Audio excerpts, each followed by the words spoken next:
nhớ xong rồi chồng phong như cho bé một ta là nó nó chỉ do ino do nó hoàn sáu như Saturday do mà thế chờ nó mà cú tại sao phải nhớ được là Florida nó do ta lên từ chỉ tao một bộ lúa tân lan free market nó chỉ phải chỉ mong nó mong cho chong tôi mua còn cái nhau luôn là nó chỉ mong cho chơi chỉ dùng do mong thia nó chỉ dùng tao một sáng mong nó chỉ một cô thì lúa tân lan nó theo lý một mong sữa chỉ bé một trò nữa cho free market nữa free market nó có thì chẳng phải có thể travel được nữa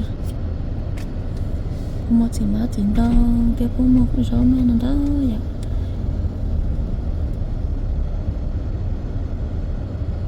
cái số nha nha nó ha số in đô la thì in đô la mà đi ở cả tàu họ cho hồ ha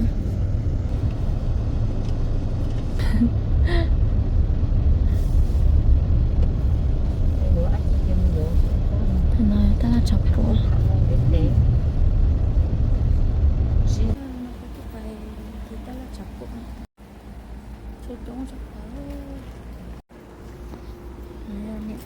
gì nó nói thì cô ý lên trong cái tua xa một sai sẽ cô mong mua rau nhớ rồi là nó chỉ nó thứ sáu cô mong cái tua từ lúc về một cái nó lại cô mong gì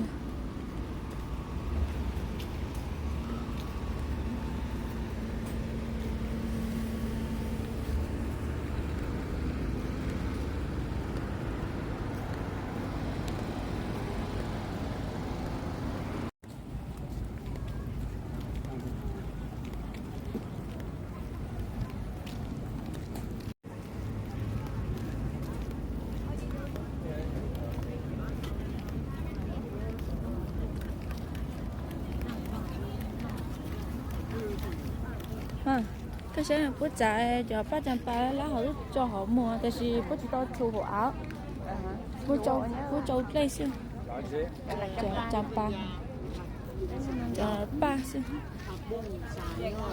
ở chỗ này nó là dọ cho ví dụ chế trốn đông cho này cho chỗ này po chưa của con ạ cú chỉ tao nó po cho con cái gì po uang can trên nó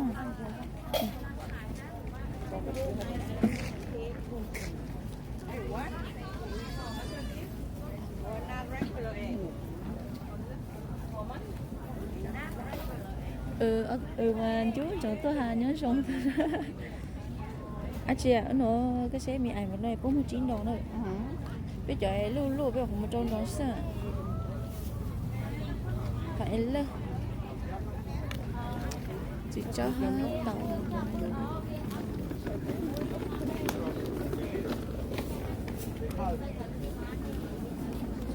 cái thằng mua chỗ là chị họ à cái thằng ta bố mua chỗ là chị sầu sốt giờ à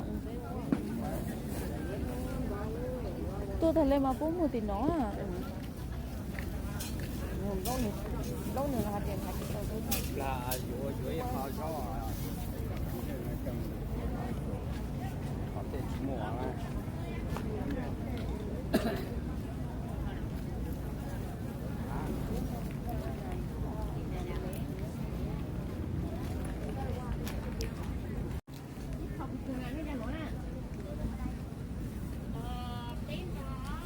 học bên đoàn đó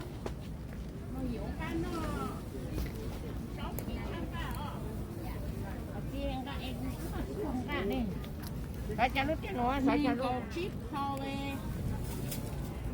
cho dầu chí nó nè nước cái nó à ô thì lấy dấu nó thôi lẽ cô chọn cái lại anh nên có chip thôi chán chụp chán nó cái là nè thật cần nè nè ô trên nào hổ lo vụ lo lên ha vụ lo lợi cái có gì họ cũng mà họ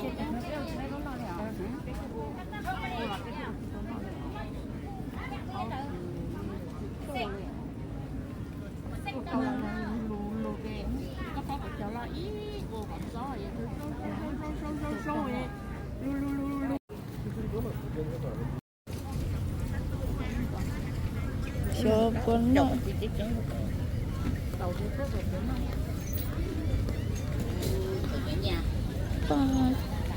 phải xí cô ha còn tông ha chú xong cứ sẽ bớt làm cho con tông tao cơ bớt lũ chỉ con tông cho tao lên dài này nó từ ạ cái sao tôi nhặt đây à xí lự sắp qua rồi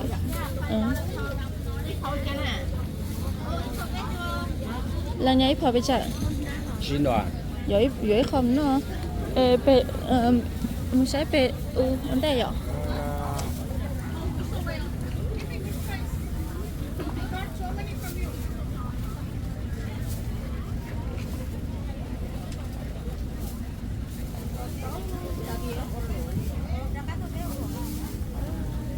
So this will be about 1.88 pounds. bây giờ giờ là mua ốc ầu bây giờ Yeah, no more offer.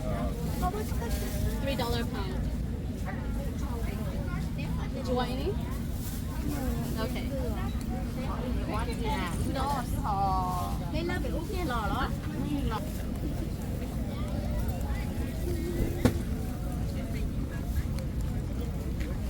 tôi ta là nó cũng mua rồi kìa ha cũng mua chỉ mất chính tông tao giặc cái này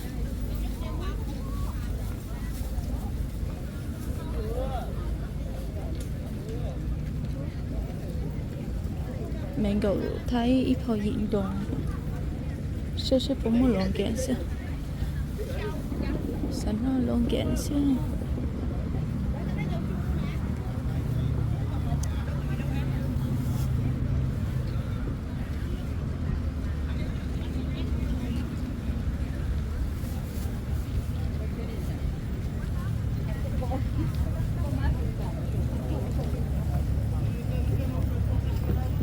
chứ rồi mình cũng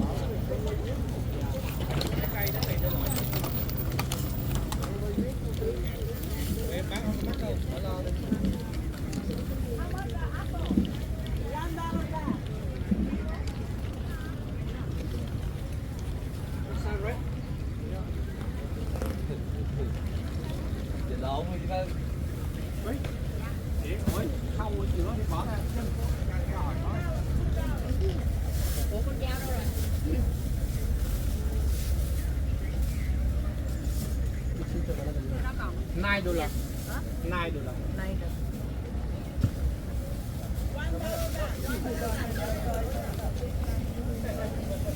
Ở trên đó là hết mặn luôn rồi đó.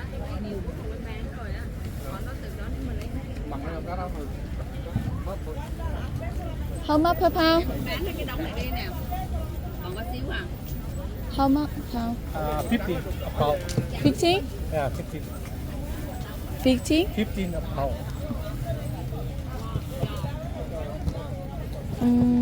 người Thái là lẩu Thái Lan Lẩu. lẩu muốn muốn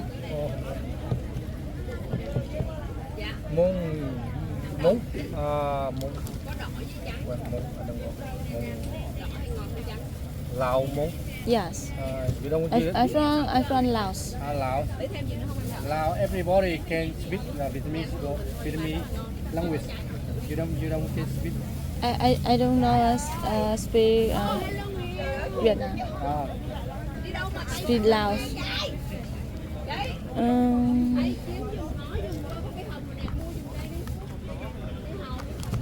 căng người ta kìa đứng tao căng ông căng cái đứng tao kìa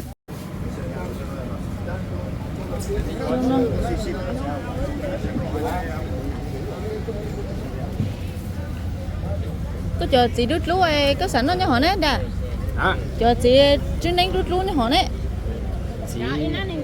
chị chuyên này chút luôn chờ chị đút lúa có nè nên còn sao giờ chính đó là xây yếu tố lên nó đem lại nên cầu là chạy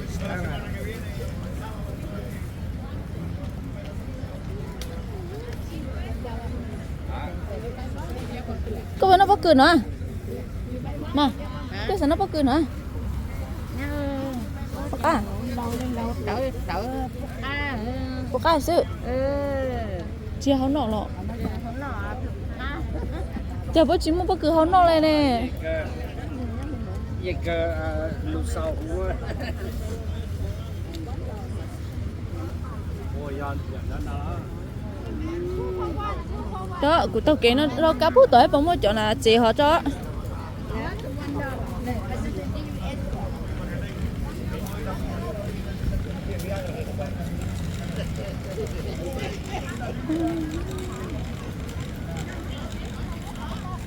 cũng sẽ xếp bóng một gì á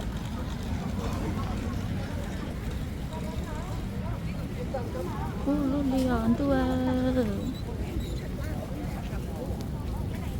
cút sau lẻ nó mà nó tự nó cút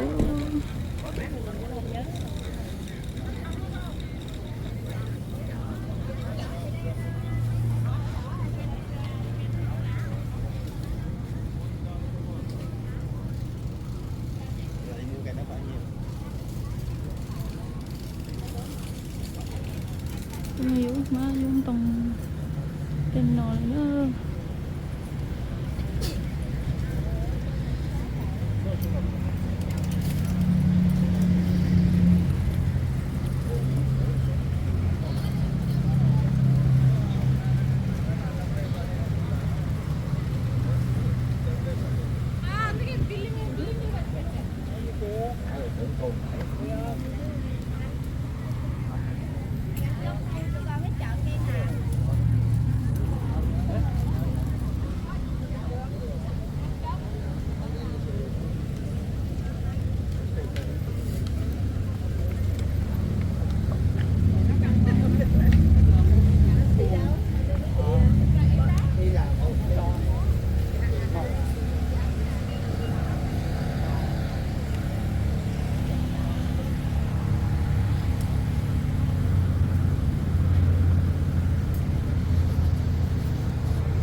kinh ngân lại này nè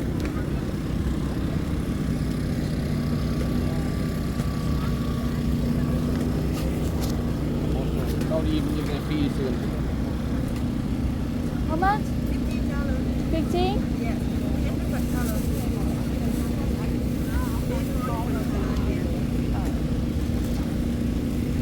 That did come in the so cute. I know, so cute, right?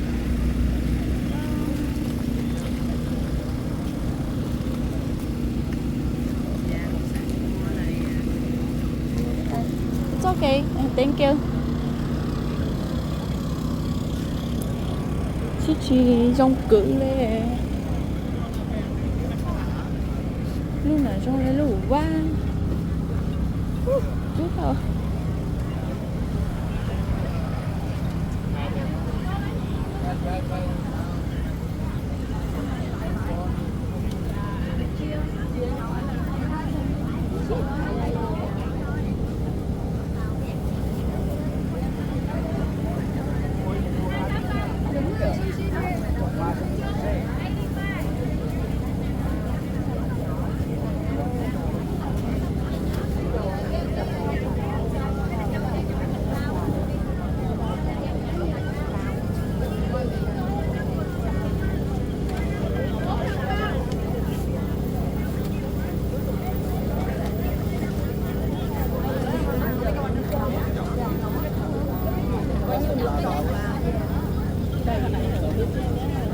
Bên kia là bạn ấy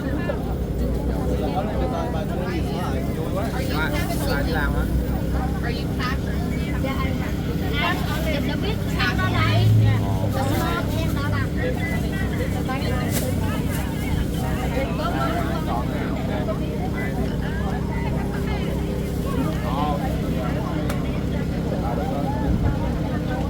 Vú sữa sao em?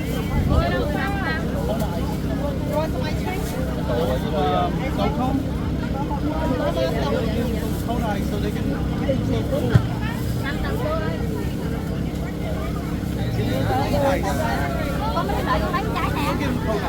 Đợi con lấy thêm cái.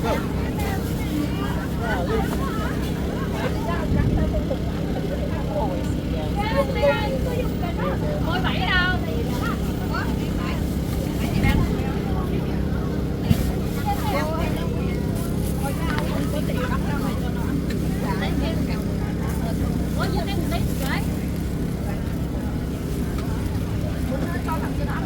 How much per pound?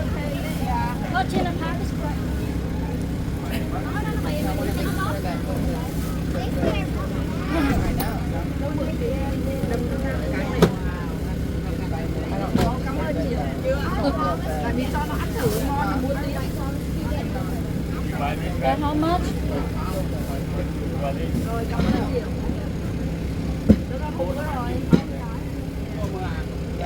I'm gonna ask. Yeah, these are better. How much? 34. 34. Better. How much are